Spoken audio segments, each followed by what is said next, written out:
The martial arts, as stated before, is a big, broad area, and you're going to see a lot of similarities and differences between style and style. One of the biggest comparisons you can make is East versus West. So I'm going to go a little bit more in depth with that today in this episode of Knowledge Drop with me, Greg Laurel. And frankly, I'm standing up because you've waited long enough to see me walk the walk.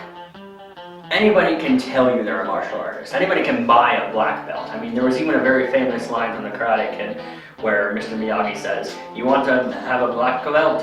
Go to Sears. They're like $5.99, even though Sears doesn't really sell those. But to be a black belt." And I'm personally not a black belt yet. I haven't earned that yet. I'm close though. I'm first Q, which is the last belt before black belt test is in June. Wish me luck. But anyways, some of the stuff that I've learned is very much an emphasis on snapping kicks over swinging kicks. And even that was more of a snap than a swing. Like a swinging kick that ends up spinning me around because I swung it so hard, like in Muay Thai or MMA. Because there is that debate of would you rather push your opponent or stop them. Because a pushing kick pushes. A snapping kick does damage. I mean, even right there, you don't see my arm collapse here as I'm pushing it, but if I snap against it, you see that it collapses in. It's kind of the same principle if I kick somebody in the solar plexus. If I kick them and push them, sure, it'll make them gasp a little bit, but if I really want to knock the wind out of somebody, I'm going to snap that right into their solar plexus, hit them with the ball of my foot, or if I'm wearing my work boots, I'll hit them with the steel toes. That's always hilarious, especially when you're like shin checking them, like bonk, and they're like, ah! But anyways, I digress. Can I kick head high? Yes, I can, but these pants won't allow it. Actually, one of my greatest stories is I was sparring another guy who was about 6 feet tall, and I slapped him with the instep of my foot, and everybody was like, "Whoa, what was that sound?" Because he was trying to wrap me up, and I was like, "No!" And then I slapped him with the instep. He recoils, and he's like, "Good one." And it was great because the guy was like one of the tallest dudes in the studio, and I still got him right in the face. But the kind of amalgamation that is my technique and tactic is going to, I mean, generally what I've learned is generally how to fight on the street. So I'll often start here. Does it look like I want to fight someone? No. But am I ready? Absolutely. Well, I can do whatever I want from this position. One of the biggest things is the legality of whatever you just did. Would you be able to justify using the amount of force you did in court? Because even this position, I don't want to fight you. I can still do whatever I need to. I can still hit someone with the palm of my hand. I can still poke him in the eyes. Or I can, at the very least, throw my hand out there and make him go, "Ugh." Whether or not I hit him in the eyes is irrelevant, because if you see something coming at your face, you're going to go move back a little bit. You're going to jerk back. It's just natural human reaction. And if you don't, I might hit you in the eyes. Even so, if I'm going to be in a street altercation, I want this to be over within 7 seconds. If it goes longer than 10, I've done something wrong, because if I'm going to be fighting for my life, I'm not going to mess around. The longest recorded samurai sword fight was about 12 seconds. Those guys didn't mess around. There's not a whole lot of those that you see in the movies where the guys are smashing each other's swords against each other for like 10 minutes. No, they wanted that fight to be over as quick as possible because we need to move on to the next guy. Or we don't want this to last long, because the longer it goes, the higher risk we run of being hit and injured. I mean, even though I accept that in a fist fight, I'm probably going to get hit, and in a knife fight, I'm probably going to get cut. Even so, I'd rather this be over as quickly as possible, so that way we reduce the risk of injury to myself, because quite frankly, I don't really care about how much I injure my other guy. Well, I do, but I want to, because I'm trying to defend myself. But ideally, I want to end this quickly. It really does boil down to that. I want to end this fast. So what I might do is I'll be here like, "Hey man, I don't want to fight you." He takes that step within 6 feet and makes his intent very much known, and then just pow! And even that push kick could still knock the wind out of somebody. But what I'd rather do is just snap and then follow up with something, because that snap might not end the fight. That snapping kick will knock the wind out of him, sure, and maybe I can get away, but what if I can't? And what you do is just going to be what you do, but this is just what I do, and I'm literally only showing this just to show that I have in fact trained, and that I'm not just running my mouth like I know what I'm doing, but I don't. But I do. And if you don't think that, then that's just on you, and I'm sorry that you think that way. I'm sorry that you're at a point in your life where you feel like the best thing you can do is tell me that I don't know what I'm doing. Will you hit my self-confidence? Unlikely. But even so, you need to be able to justify what you're going to do to your opponent in court. Because there is technically the chance that people will say, no, he was very much defending himself, and they won't go to court because everybody knows you were defending yourself and then it doesn't need to go to court. But sometimes it might, because people are just that stubborn. Never ask yourself, is someone petty enough to do that? Because the answer to that question is always yes. Someone is petty enough to do that. What, is it the person you're up against? I don't know. It could be.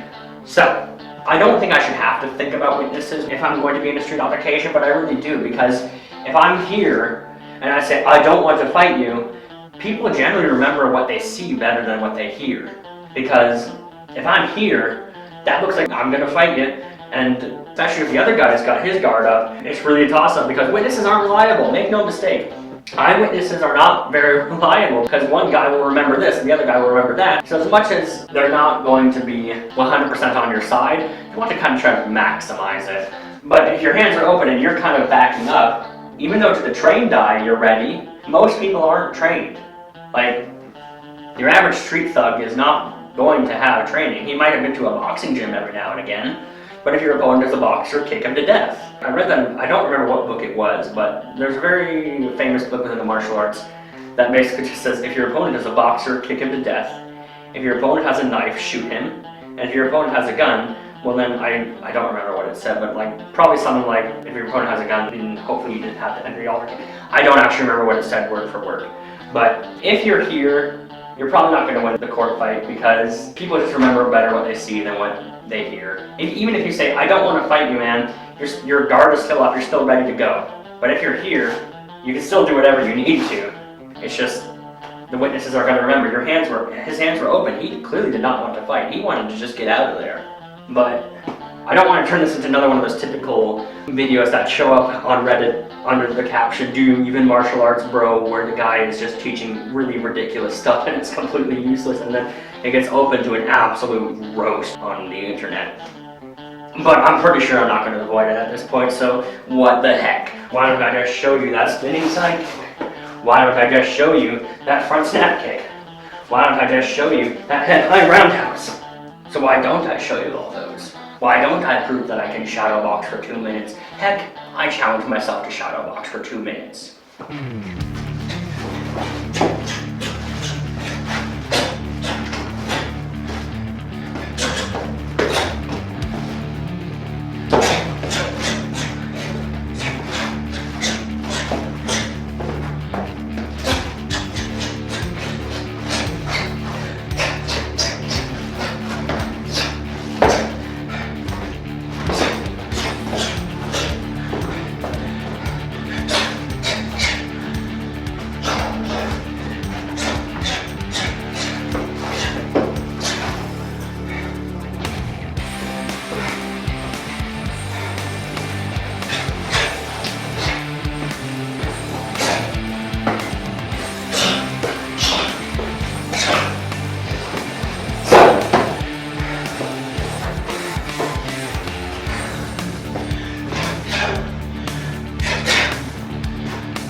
So there. So, over this month I've covered quite a bit, I'd say.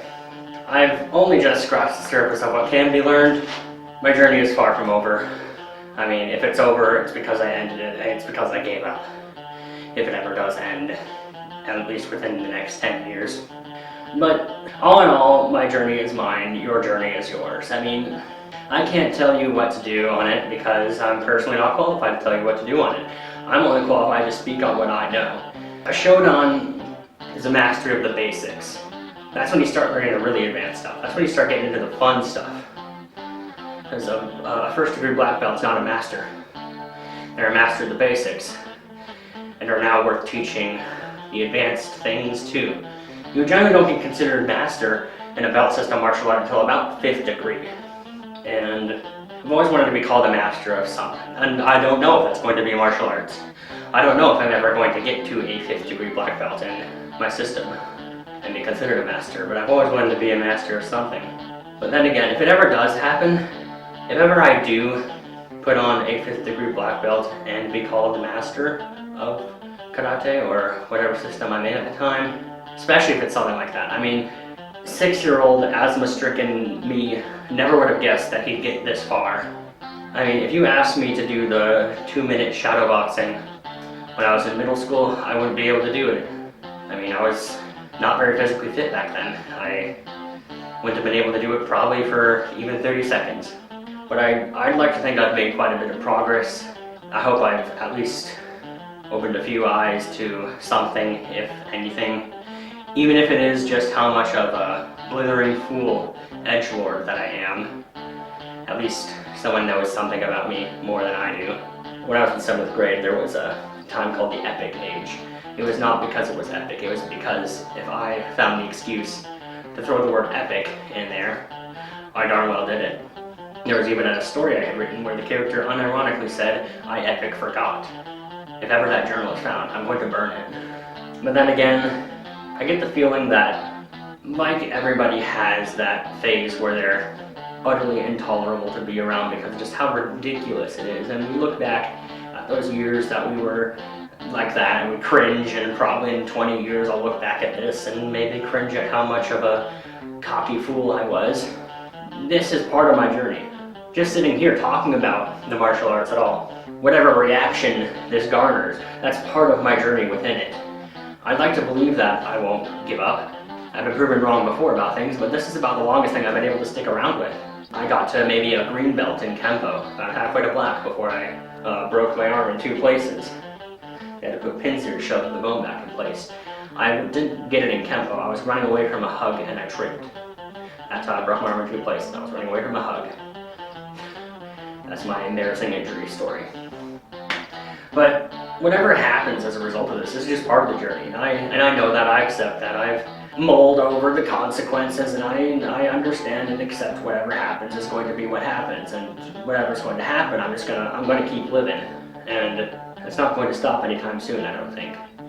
Unless of an unforeseen circumstance, I'm still going to wake up in the wake of the day that these episodes come to air, and I'll still wake up on that day. I'll probably rush to my computer, very excited to look them up and see what people thought of them. I might have a great self-confidence boost.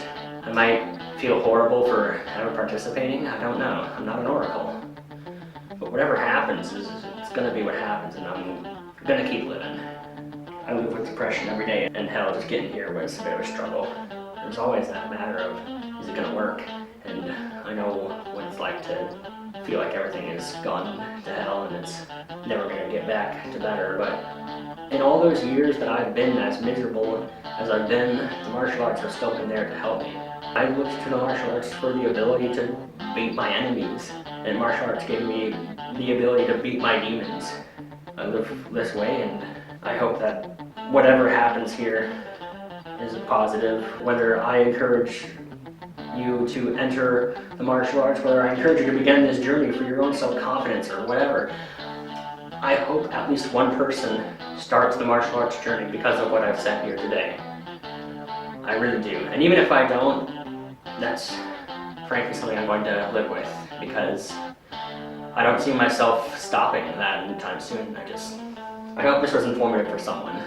No matter what reaction this garners, no matter what my words mean to anyone else, if somebody gets a positive out of it, especially if they enroll in the studio, That's going to make everything worth it for me. I never got as far as I have before. Every step I take, I'm farther than I've ever been. And I do hope that I'll be able to tie a black belt around my waist one day, even if it's not in June at my black belt test, even if it's not this year. I hope someday it does happen.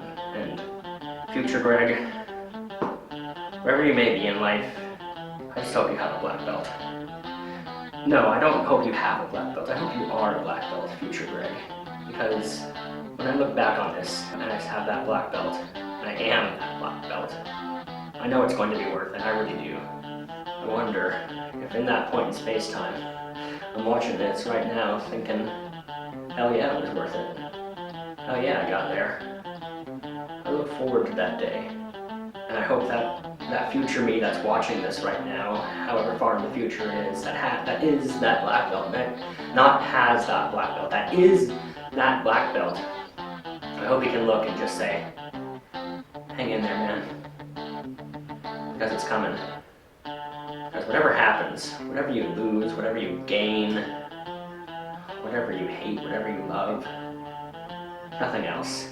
We got this. We got this. I hope I get to say that one day.